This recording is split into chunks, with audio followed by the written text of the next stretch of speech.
And my artwork is based off a poem by Pavel Friedman when he was in Terezin in 1942.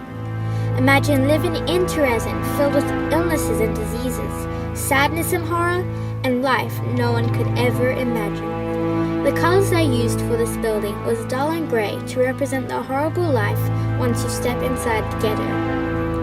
The outside of the ghetto is yellow as well as the butterfly, because yellow represents happiness and love, and the wall and the butterfly is outside the ghetto, which is horrific and terrifying.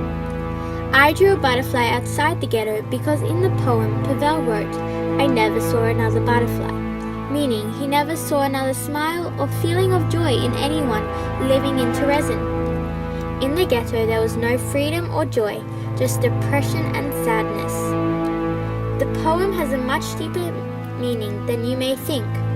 When Pavel describes the sun in the first stanza of his poem, he quotes, "Perhaps if the sun's tears will sing against the white stone."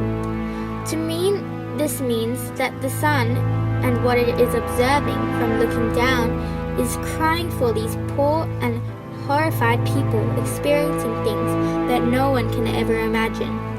Pavel gave personification to the sun to represent German bystanders who aren't doing anything, even though they feel so terrible for the Jewish people in Terezin. The white stone to me is the people suffering in the ghetto. The white represents death or illness, which is what the people in Terezin were feeling during the experience. This poem is sad and depressing to read, but very meaningful. I can't even imagine living in these types of conditions, and I will always remember the victims of the Holocaust.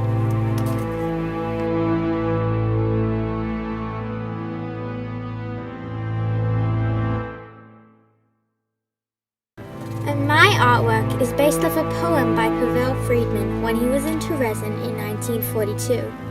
Imagine living in Terezin filled with illnesses and diseases, sadness and horror, and life no one could ever imagine. The colors I used for this building was dull and grey to represent the horrible life once you step inside the ghetto.